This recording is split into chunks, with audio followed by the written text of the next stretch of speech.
오늘 이 시간도 우리 함께 말씀을 통해서 우리 모든 성도님들에게 또 한 해의 비전이 되고 또 한 해의 우리 삶에 큰 하나님의 이 말씀을 통한 은혜들이 임하는 시간이 될 수 있기를 축원을 드립니다. 우리가 사는 이 세상, 우리가 다 아는 것처럼 기쁨보다는 슬픔이 더 많은 세상입니다.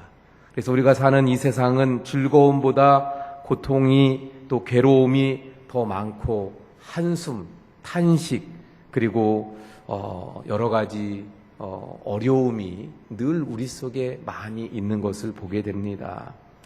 때로는 자녀로 인해서 마음이 상하기도 하고 또 믿었던 사람의 배신 때문에 마음이 아프기도 하고 뜻하지 않은 질병으로 또 사업의 실패로 그런가 하면 사랑하는 이의 죽음 때문에 가슴을 치며 통곡의 눈물을 흘리며 사는 곳이 바로 이 세상이더라 하는 것을 보게 됩니다.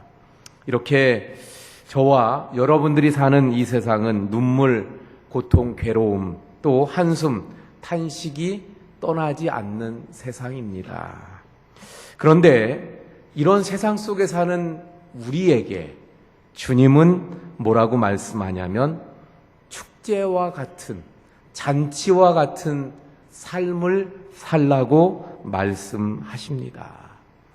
하나님 나라의 왕이신 주님께서 그 하나님 나라의 백성이지만 여전히 이 땅 가운데 거하고 있는 우리들에게 눈물, 고통, 근심이 떠날 날이 없는 이 세상 속에서 그러나 주님은 우리에게 기쁨 그리고 즐거움과 감격의 삶이 되기를 원하고 계시더라 하는 것입니다. 우리가 사는 이 세상 참 힘든 일들이 많잖아요. 그래서 어떤 철학자는 이야기합니다. 우리 인생에 기쁜 시간들을 이렇게 모아보면 이틀뿐이 안 된다는 거예요. 괴테라는 시인은 이렇게 이야기합니다. 그 시간을 모으면 자기는 일주일 정도 될 거다. 기쁨의 시간들을 모았는데 인생 전체에서 이틀뿐이 안 돼요. 일주일뿐이 안 돼요. 얼마나 그 인생이 그러면 허무하고 비참한가요? 우리 인생은 주님이 오늘 말씀하시는 것처럼 날마다가 시간이 잔치와 같은 즐거움이 있는 시간이 될 수 있기를 바랍니다. 여기 그래서 15절에 분명하게 말씀하잖아요. 고난받는 자는 그 날이 다 험악하나 마음이 즐거운 자는 항상 잔치하느니라. 우리 인생이 항상 잔치와 같은 인생이 되기를 원하시는 주님인 것을 볼 수 있어요. 그래서 성경에 보면 하늘나라에 대한 비유를 하실 때 꼭 뭐라고 비유하십니까?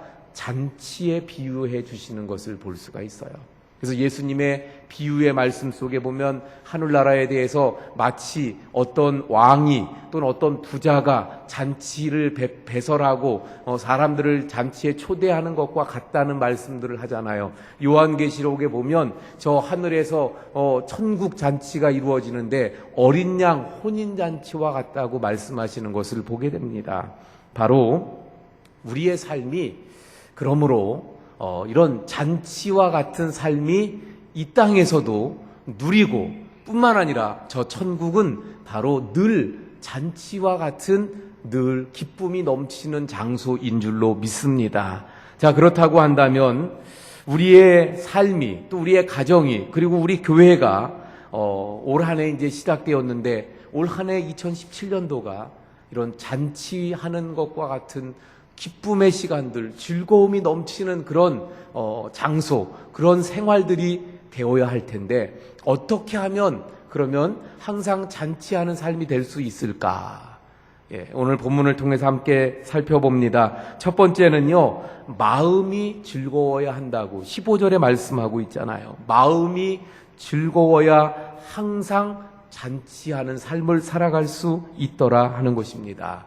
마음이 즐거워야 그 얼굴로도 나타나서 얼굴이 환해지고 얼굴이 밝게 되고 그래서 그 얼굴을 보면 지금 저 사람의 마음이 어떤가, 기쁜가, 즐거운가, 아니면 괴로운가, 슬픈가를 알 수가 있잖아요. 그래서 흔히들 교회에 가보면 그 교회가 어떤지를 대충 목회자들은 알아요. 어떻게 할까요?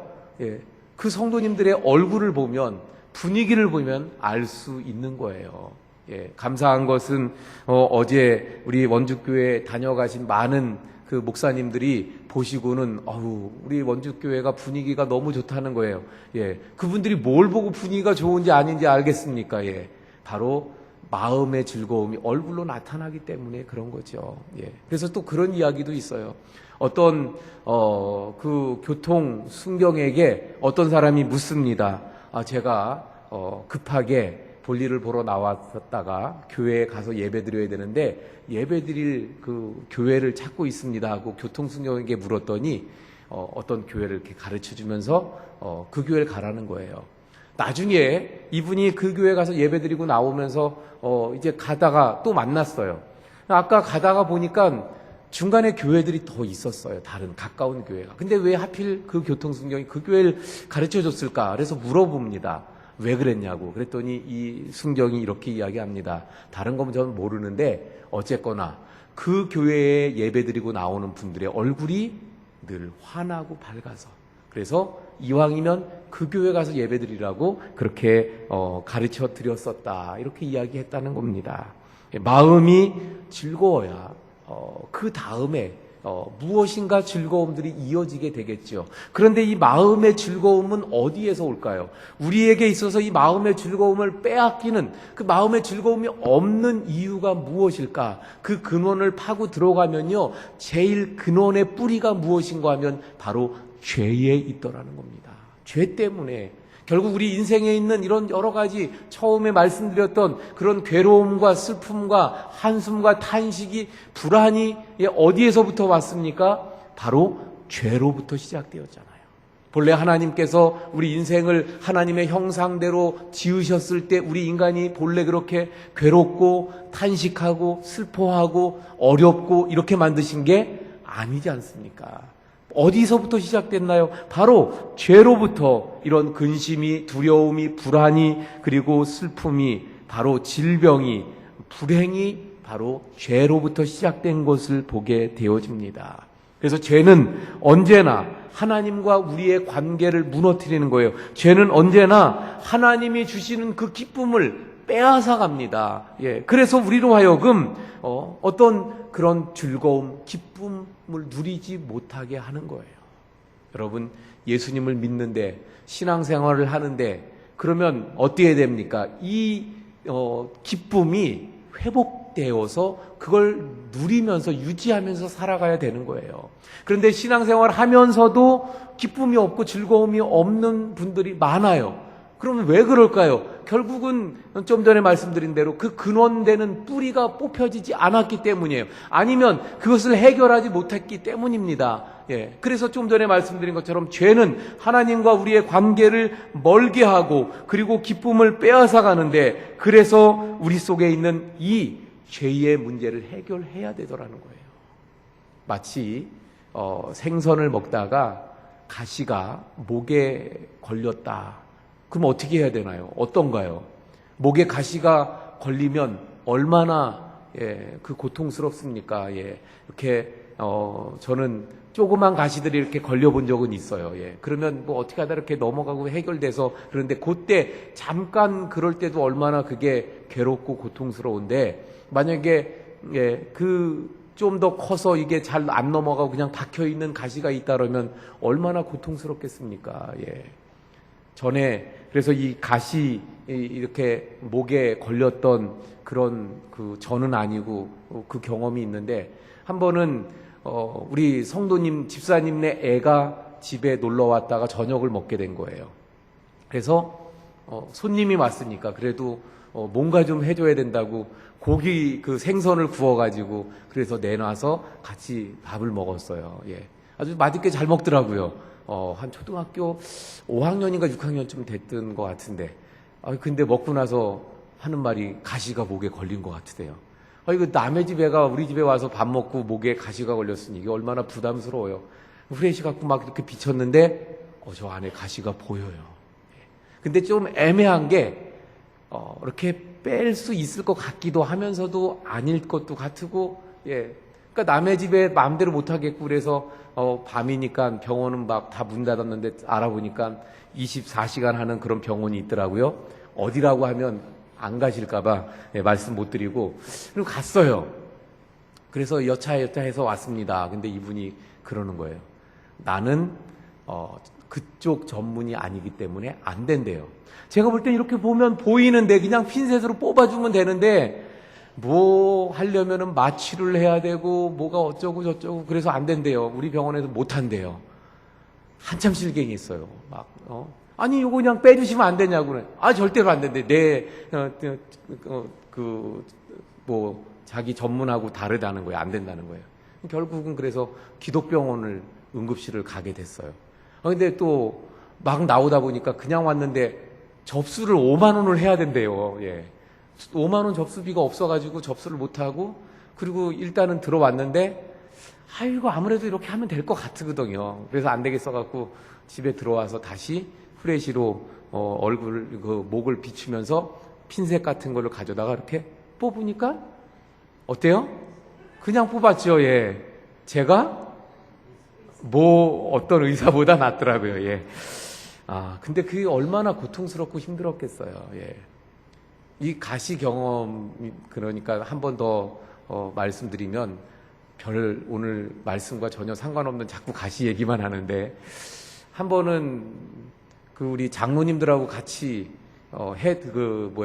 매운탕을 먹으러 갔는데 한 2숟가락 떴나 근데 우리 막내가 같이 갔다가 가시가 걸린 거예요. 예. 그러니까 이게 계속 킥킥대고 뭐 보니까 안 되고 뭐가 걸렸다고 그러니까 같이 식사를 제대로 못 하게 됐어요. 그리고서 이제 또 응급실에 갔죠. 그랬더니만 얘는 이렇게 후레시해서도 안 보이고 그냥 꺼내기도 어려운 그래서 이 사진을 찍어 보니까 이렇게 좀 애매한 자리에 가시가 걸려 있어요. 그래서 결국은 그 소아과 가가지고 이비인후과에서 하나요? 이비인후과인가 하여튼 올라가서 내시경으로 이렇게 하려고 하는데 아이가 자꾸 캑캑대고 막 이러니까 이게 안 되는 거예요. 예, 한참 실갱이고 자기도 괴로워 죽겠고 예, 의사도 하려고 그러는데 안 되고 막 안타깝고 예, 내시경으로 하는데 막 그래서 우리 애가 나중에는 안 되겠으니까 그러더라고요. 아빠 기도해 주세요. 예, 그래가지고 거기서 그 의사 그리고 옆에 간호사인지 한 분하고 저희 아내 그리고 걔 그래갖고 넷이 그 의사도 이렇게 멍하니 바라보고 같이 기도합시다. 그러고선 한참 기도를 하고 그래서 이 의사가 안 되겠다고 수면 내시경을 해야 되겠다 그래서 기도하고선 수면 내시경 한다고 얘를 마취를 시켰어요. 그리고 이제 수면 내시경 한다고 다시 이제 내시경을 넣어서 찾는데 의사가 그래요. 가시가 없어졌다고. 아무리 찾아도 없다고. 그래서 그냥 다시 해서 괜히 애 잠만 재우고 깨워서 예, 그래서 왔던 경험이 있습니다. 예. 가시가 이 안에 있으면 그리고 생활하면 어떻겠어요? 예, 얼마나 고통스럽고 그럼 고통스러우니까 얼굴이 찡그러지고 예, 괴롭고 예, 불편하고 죄가 우리 속에 그대로 있으면 우리의 마음을 그렇게 만든다는 거예요. 그래서 마음이 즐거울 수가 없게 되더라는 것이죠. 그러므로 우리가 마음이 즐거워야 우리의 인생이 우리의 삶이 진정 잔치하는 인생이 될 수 있는데 그럼 어떻게 해야 합니까? 마음이 즐겁기 위해서 이 죄를 해결해야 되는 거예요. 그러므로 예수 그리스도를 영접하고 예수 그리스도를 통한 우리 속에 있는 이 죄를 예수 그리스도의 십자가를 통하여서 이 죄를 깨끗하게 씻어 버릴 수 있기를 바랍니다. 이 죄를 완전히 해결해 버릴 수 있기를 바랍니다. 그래서 마음의 기쁨과 평안을 누리게 될 때 우리의 인생의 진정한 기쁨과 잔치와 같은 삶이 될 수 있더라 하는 거예요. 여러분, 사람들이 죄를 왜 짓는지 아세요? 결국 죄는요 즐거움을 주기 때문에 지어요. 그런데 그 즐거움은 어떤 즐거움입니까? 잠깐의 즐거움이죠. 마음의 즐거움을 주지는 못해요. 오히려 죄는 마음의 즐거움이 아니라 마음의 가책을 주고 마음의 허물을 주고 마음의 아픔을 주죠. 그래서 마음이 즐거워지는 게 아니라 결국 괴로워지는, 그래서 결국 죄로 인해서 그 인생이 삶이 괴로워질 수밖에 없는 것이죠. 사랑하는 성도 여러분, 올 한 해 진정 우리 늘 이 죄가 우리 속에 있으면, 그러면 주님 앞에 나와서 십자가를 의지하고 늘 씻어서, 그래서 마음을 즐겁게 함으로 말미암아 우리 인생이 항상 잔치와 같은 기쁨을 누릴 수 있는 우리 성도님들이 될 수 있기를 바랍니다. 조금만 더 말씀드리면, 우리가 잘 아는 성경에 보면 수가성 여인이 있잖아요. 이 여인이 어때요? 사실은 이런 괴로움이 있는 거죠. 왜? 죄 때문에. 그래서 마음이 고통스럽고 사람의 시선이 부담스러워서, 그래서 물을 기르러 가는데 사람의 눈을 피해서 물동이를 가지고 물을 기르러 갔다가 예수님을 만났어요. 예수님을 만나고 이 죄의 문제가 해결되니까 어떻습니까? 마음의 기쁨과 즐거움이 그 속에서 막 넘쳐나는 거죠. 그래서 이제는 마음의 즐거움을 통해서 동네 사람들에게 오히려 달려가서 바로 이 예수님을 와서 만나라고 동네방네 돌아다니면서 외치게 되었던 것을 보게 됩니다. 바로 여기에 이 말씀에 이 진리가 있는 거예요. 바로 예수님을 만나서 죄의 문제가 해결될 때 마음의 고통과 괴로움이 제거되고 마음의 즐거움을 얻게 되고, 그래서 우리 인생의 진정한 잔치와 같은 늘 기쁨의 삶이 되어질 수 있더라 하는 것입니다. 두 번째, 오늘 본문에서 보니까 그러면 우리가 늘 기쁨을, 즐거움을 누리는 잔치와 같은 인생이 되기 위해서는 어떻게 해야 합니까? 16절 말씀을 보니까 이렇게 말씀하죠. 가산이 적어도 여호와를 경외하는 것이 크게 부하고 번뇌하는 것보다 나으니라. 여기서 중요한 건 재산이 많다 적다 이걸 말하는 게 아니에요. 재산이 많기 때문에 안 좋다, 재산이 없기 때문에 좋다, 이런 의미가 아니라 중요한 것은 뭐예요? 하나님을, 여호와를 경외하느냐 아니냐, 여기에 있다는 거예요. 결국 우리 인생이 진정한 기쁨과 즐거움을 누리는 인생이 되기 위해선 여호와를 경외하는 삶이 되어야 하는 줄로 믿습니다.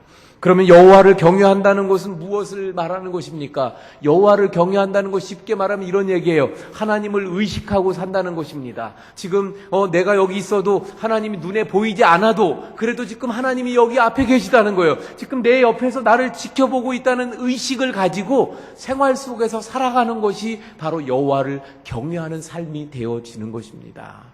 이런 삶을 살았던 대표적인 사람이 누굽니까? 다윗이에요. 다윗은 언제나 하나님이 항상 내 앞에 계시다, 내 옆에 계시다, 이런 의식 속에서 살아왔습니다. 그래서 그가 쫓겨다닐 때에도 그래도 그 속에서 하나님이 지금 옆에 계시다는 의식 속에서 살았던 거예요.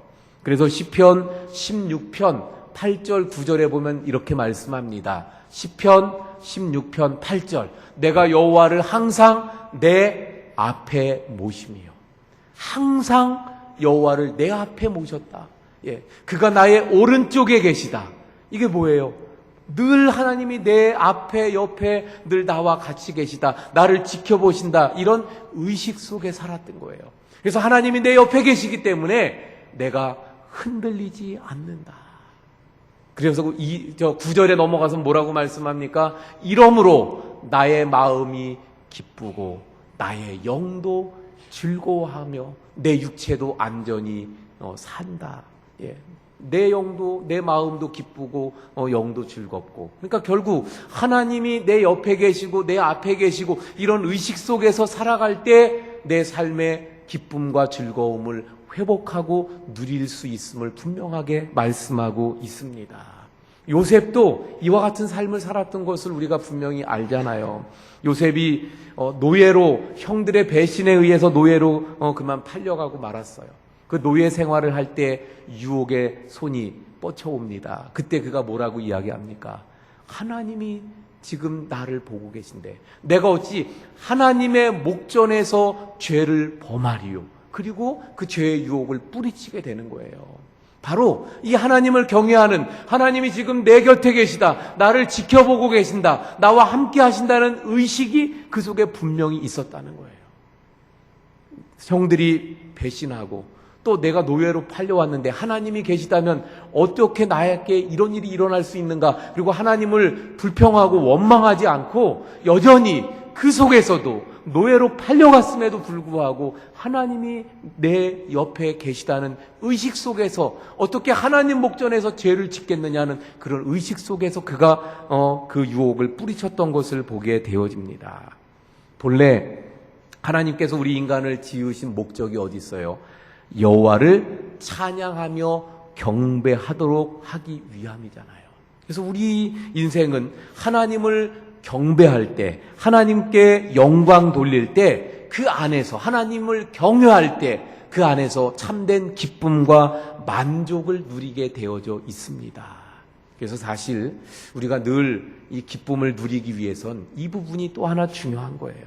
하나님과의 그 관계, 하나님을 경외하는 이 삶, 이 모습, 늘 의식이 내 삶 속에 주님이 내 앞에 옆에 지금 계시다는 이 삶, 의식, 이걸 가지고 삶을 살아가는 거예요. 그래서 우리가 그 일주일 동안 내 삶의 자리에서 어디 있든지 살아갈 때 주님이 지금 여기 계시다, 이 의식 속에서 하나님을 경외하면서 살아갔을 때, 그때 내가 그래서 삶 가운데 그걸 승리라고 말하지요. 삶 속에서 내가 승리했을 때, 이 주일날 우리 예배드리러 나올 때 그 마음이 어때요?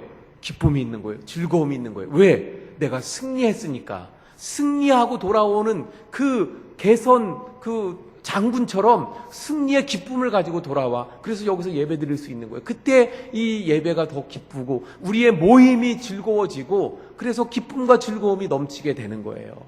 그런데 만약에 내가 삶 가운데 그 하나님을 경외하는 삶을 살지 못하고 죄 유혹에 넘어가고 실패하고 쓰러지고 그러고서 이제 교회 나오면 어떻게 됩니까? 마음이 아무래도 일주일 동안 죄 지었고 주일날 온다고 생각해 보세요. 그럼 마음이 어떻겠어요? 괴롭죠. 예. 왜 그래요? 실패했기 때문에, 패전병이기 때문에 괴로운 거예요. 고개를 떨구고 마음이 무거워요. 그리고 나오면 그러면 주일 예배 때 마음이 어떻겠어요? 즐겁지 못한 거예요. 그러므로 사랑하는 성도 여러분, 이 하나님을 경외하는 삶이 그래서 중요합니다. 우리의 삶 가운데 하나님을 경외함으로 삶 속에서의 승리자들이 될 수 있기를 바랍니다. 그래서 승리자들이 함께 모여서 그래서 승리의 기쁨을 누리는 우리의 모임이 될 때 바로 우리의 모임이, 교회 생활이, 신앙 생활이 정말 즐겁고 행복한 만족감이 있는, 항상 잔치하는 삶이 되어질 수 있는 거예요. 우리 올 한 해 우리 원주교회 성도님들 이런 승리의 역사가 있고요. 하나님을 경외함으로, 그리고 그래서 항상 잔치와 같은 신앙 생활, 또 가정 생활, 우리의 그 직장 생활, 이런 삶이 될 수 있기를 바랍니다. 자, 오늘 말씀 마지막으로 보면은 뭐라고 말씀합니까? 17절에 여간 채소를 먹으며 서로 사랑하는 것이 살찐 소를 먹으며 서로 미워하는 것보다 나으니라. 여기서도 중요한 것은 물론 뭐예요? 채소를 먹느냐 소를 먹느냐, 이게 중요한 게 아니라 서로 사랑하는 거죠. 사랑하는 거. 소 그러니까 또 조금 생각납니다. 어제 우리 임직 교육하는데 우리 교회에서 점심을 준비하는데 우리 여전도회에서 참 신경 많이 쓰시고 그러면서 준비했죠. 그래서 소머리 국밥을 준비하셨는데 제가 보니까 한 며칠 전부터 막 끓이시더라고요. 그러더니만 어제 반응을 보니까 이렇게 맛있는 소머리 국밥은 처음 먹어본다는 거예요. 곤지암의 소머리 국밥이 유명하잖아요. 곤지암의 소머리 국밥보다 더 맛있대요. 더 맛있다. 그래서 어떤 교회는 임직식 자기네 계획하면서 우리 교회 임직식 때 식사는 소머리 국밥이다. 이렇게 정했다 그러는 거예요. 그래서 제가 속으로 과연 우리 교회가 한 그 맛을 낼 수 있겠나, 이제 그런 생각이 들던데, 그래서 어제 못 오셨던 분들을 위해서 맛이라도 보시라고 남은 국물이 있어서 고기는 없고 국물을 가지고 오늘 이렇게 우리 식사하게 된다 그래요. 자, 여러분, 이런 소를 먹진 못할지라도 사랑하는 것이 중요하다는 거죠. 하나님은 사랑이시라고 성경에서 말씀하고 있어요. 그 사랑이신 하나님께서 우리에게 뭐라고 말씀합니까? 서로 사랑하라. 사랑은 베풀고 또 사랑은 받고 그래야 되는데 그 대상이 있어야 되는데 그 대상이 누굽니까? 서로 사랑하라고 말씀하고 있어요. 서로가 이런 사랑을 주고받으라는 거예요. 바로 가정 안에서 이런 사랑을 주고받는 아름다운 사랑의 가정이 될 때 바로 거기에 기쁨이 있고 즐거움이 있는 잔치와 같은 가정이 되는 것이죠. 교회 안에서 서로 사랑함으로 말미암아 이런 사랑을 주고받을 때 바로 교회가 신앙생활이 잔치와 같은 즐거움과 기쁨이 있는 그런 신앙생활을 누리게 되는 줄로 믿습니다. 아까도 말씀드린 것처럼 우리 교회에 어제 오셨던 분들이 그 분위기가 참 좋다고들 말씀하는 거예요. 어떤 분들은 원주교회가 어떻게 나 이런 교회인 줄 몰랐다는 거예요. 아니 왜 원주교회가 어때서 정말 그 성도님들이 사랑으로 이렇게 헌신하면서 섬기는 모습들에 많이들 감동을 하는 것 같았어요. 우리 주방에서도 참 애들 쓰시면서 그렇게 해주시고 또 간식 제공하는 데도요. 다른 데는 간식 제공 어떻게 하냐면 보통 쭉 벌려놓으면 알아서 먹는 걸로 끝나는 거예요. 근데 보니까 우리 젊은 집사님들이 간식 제가 맡겼더니만 그거 이렇게 해놓으시고 잠깐 휴식 시간에 와가지고 그 우리 친교실에서 먹고 가면은 흔적들을 막 남겨놓잖아요. 그럼 그것도 다 청소하시더라고요. 싹 청소해놓고 다시 정리해놓고 그러면 또 교육 끝나고 오셔가지고 또 다 벌려놓고 막 가요. 그러면 또 그거 다 정리하고 참 애쓰시는 이런 모습들 서로 도우면서 서로 사랑하는 교회가 그리고 사랑하는 그 가정이 서로 사랑하는 그곳이 바로 저 천국을 경험하여 누리는 그런 기쁨의 장소가 될 수 있는 줄로 믿습니다. 그래서 사랑할 때 그곳이 잔치하는 곳이 되는 거예요. 바로 우리 이 하나님의 백성들이 이 땅을 살아갑니다. 우리는 천국 백성이라고 말하고 구원받았다고 이야기해요. 그러나 여전히 구원은 받았지만 여전히 아직 이 땅에서 살아가고 있어요. 그래서 아까 말씀드린 대로 이 땅은 한숨 질 일이 많고 슬픔이 있고 고통이 있고 괴로움이 있어요. 하지만 이곳에서 이 땅에서 살지만 우리는 바로 저 천국 하늘나라를 누려야 돼요. 그걸 경험하고 맛보아야 돼요. 어떻게 가능합니까? 바로 그 비결을 오늘 말씀하고 있는 거예요. 마음이 즐거워야 합니다. 가시와 같은 이 죄를 계속해서 뽑아내고 계속 제거하고 그래서 우리 마음에 괴로움이 없이 즐거움이 있어야 하늘나라를 경험할 수 있다는 거, 맛보면서 살아갈 수 있다는 거예요. 바로 하나님을 경외해야, 그래서 하나님과 나의 관계가 바르게 되어져 있어야 언제나 하나님에 대해서 내가 기쁨과 즐거움으로 하나님 앞에 내가 설 수 있어야, 그래야 우리의 인생이 진정 하나님 나라를 맛보는 삶이 될 수 있다는 거예요. 사랑을 해야 한다는 거죠. 사랑을 주고받는 서로 사랑하는 관계가 되어졌을 때 바로 하나님 나라를 맛보는 천국과 같은 삶을 살 수 있다는 거예요. 바라옵기는 2017년 한 해 동안 우리 성도님들 가정에 그리고 우리 교회에 그리고 우리 인생에 이런 삶이 될 수 있길 바랍니다. 특별히 우리 교회 올해는 65주년이잖아요. 65주년으로 그래서 임직자들도 세우는 행사를 하려고 합니다. 근데 행사 때만이 아니라 65주년을 맞이한 올 한 해가 정말 잔치와 같은 우리 교회가 될 수 있기를 바랍니다. 그래서 한 해 동안 정말 기쁨, 만나기만 하면 기쁘고 즐겁고 그래서 또 만나고 싶고 또 보고 싶고 교회 가고 싶고 예배 드리고 싶고 그래서 만나면 정말 기쁨과 즐거움이 넘치는 이런 잔치와 같은 우리 교회, 또 우리의 삶, 우리 인생, 우리 가정들이 다 될 수 있기를 축원을 드립니다. 기도하시겠습니다. 하나님, 참으로 저희들이 이 땅에